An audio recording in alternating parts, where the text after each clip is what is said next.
जय श्री राम। श्री राम सेवा आश्रम में श्री राम कथा का अगली कड़ी लेकर के प्रस्तुत हुए हैं। दोहा में वर्णित हैं, मंगल समय स्नेह बस सोच परिहरि उतार, आया सुदेहि हरसिहिय कहीं कुल के प्रभु गात। सियावर रामचंद्र की जय।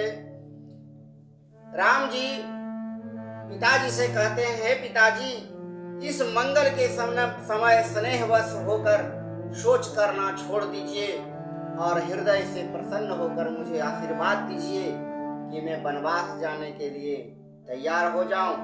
यह कहते हुए श्री रामचंद्र जी सर्वांग पुलकित हो गए और राजा दशरथ कहते हैं, धन्य जनमु जगतीत तासु पितहि प्रबोध चरित सुनि जासु, चारि पदारथ करतल तापे प्रिय पितु मातु प्राण सम जाके।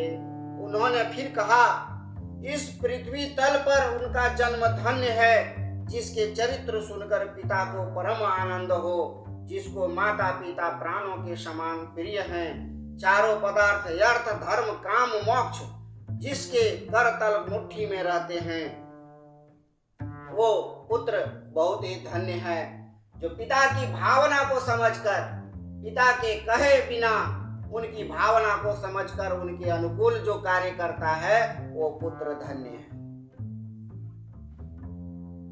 आगे दोहा में, आज सुपाली जन्म फल पाई, एहु बेगे होई रजाई, विदा मातु सन आवऊ मांगी, चलियहु बनहि पुर बहुरी पग लागी।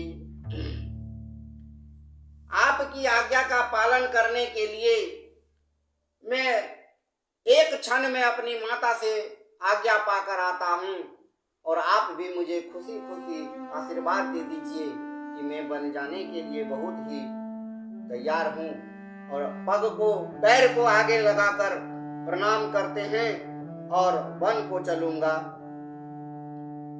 यस कहि राम गवनु तब किन्हा, भूप शोक बसौ तरुण दिन्हा, नगर व्यापी गए बात सुची थी, छुअत चढ़ी जनु सब तन बीछी।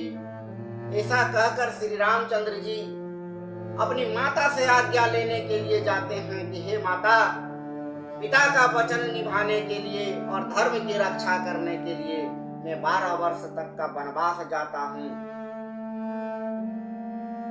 और यह बात को सुनकर पूरे साम्राज्य में, पूरे अयोध्या में चर्चा हो गया कि ऐसा कौन सी घड़ी आ गई है कि आज राम जी को राज तिलक होने वाला था और आज उन्हें वन जाने के लिए उनके पिताजी और माताजी ने भेज रहे हैं। यह बात को पूरे नगर में फैल गया और जहां जो सुन रहा है अपने माथा पटक रहा है कि हे प्रभु, हे दीनानाथ, हे महेश्वर, हे भोलेनाथ, ये क्या हो गया और ऐसा क्या विपत्ति आ गई। इस तरह से हमारे इस राम कथा का मतलब है कि अपने अपने कर्म को समझें, अपने अपने घर परिवार को समझें, अपने अपने कर्तव्य को समझें, तब जाकर के एक समृद्ध और सशक्त समाज का निर्माण होगा और घर घर में झगड़ा क्लेश नष्ट होगा। क्योंकि एक दूसरे को समझना बहुत ही अति आवश्यक है। ये राम कथा में एक एक पंक्ति में, एक एक चौपाई में हमारे घर, हमारे परिवार, हमारे गांव, हमारे समाज के बारे में लिखा हुआ है कि आज जो घटना आपके साथ घट रही है, आपके परिवार में जो वार्तालाप चल रहा है, आपके परिवार में जो विवाद चल रहा है, हमारे परिवार में जो संघर्ष चल रही है, वो आज की बात नहीं है, ये जुगों जुगों से चल के आ रहा है। और प्रभु श्री रामचंद्र जी जो विष्णु के अवतार हैं, उन्होंने खुद आकर के पृथ्वी पर यह कर्म करके दिखाया, यह भावना करके दिखाया है कि इस तरह से कलयुग में भी हर एक परिवार में, हर एक भाई में, हर एक घर में इस तरह की विडंबना होगी। और इस विडंबना को निपटाने के लिए हमें क्या करना चाहिए, किस तरह से विचार रखना चाहिए, किस तरह से लोगों से बात करनी चाहिए, यह बात को समझना पड़ेगा। तो कहने का मतलब है कि जीवन जीना एक अलग कहानी है। जीवन जीने के लिए एक अलग ही कहानी है, क्योंकि हम जिस किताब को पढ़ते हैं, जिस कोर्स को पूरा करते हैं, मैट्रिक हो, इंटर हो, हिस्ट्री ऑनर्स हो, साइंस ऑनर्स हो, मैथ ऑनर्स हो, इकोनॉमिक्स ऑनर्स हो, ऑनर्स पेपर कुछ भी पढ़िए, किसी भी किताब में, किसी भी पुस्तक में, किसी भी पाठ्य पुस्तक में, किसी भी प्रयोगशाला में अपने घर परिवार माता पिता के बारे में किसी विषय में नहीं लिखा।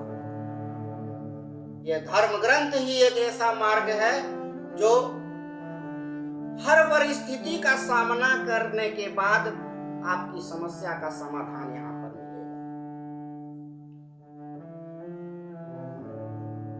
एक बार रामायण किताब को अच्छे से प्रेम से पढ़िए, जनमानस कल्याण के लिए, तब जाकर के आज की जो शिक्षा पद्धति हो गई है, कहीं कविता और कहीं कहानी में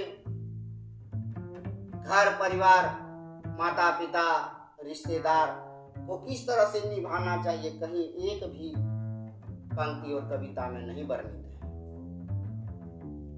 तो हमारे बच्चे कहां से संस्कार सीखेंगे? ये मोबाइल से। मोबाइल एक साधन है, टेक्नोलॉजी है, जो आपको जीवन को सरल करने के लिए इलेक्ट्रॉनिक मीडिया मोबाइल बनाया गया है, टीवी बनाया गया है, दूरदर्शन चैनल बनाया गया है, न जाने कितना तरह का भाया मीडिया है। लेकिन धर्म ग्रंथ ही एक ऐसा है जो आपके परिवार के बारे में लिखा है, आपके जीवन के बारे में लिखा है। इसको पढ़ने के लिए कोई तैयार ही नहीं है, और हर घर में बोल रहा है कि जमाना बदल गया है। जमाना तो सही में बदल गया है, क्योंकि किसी के घर में रामायण का पाठ होता ही नहीं है, किसी के घर में संध्या आरती होती नहीं है, किसी के घर में भजन नहीं होता है। आज के बच्चे को बोल दीजिए कि 5 गो भजन गाओ, तो नहीं गाएंगे, क्योंकि वो जानते नहीं। तो संस्कार कहां से आएगी? कोई बाजार से, या कोई ऐसा यंत्र है जो आपको चिप्स लगा दिया जाएगा और आप संस्कार सीख जाएंगे? ऐसा कहीं नहीं।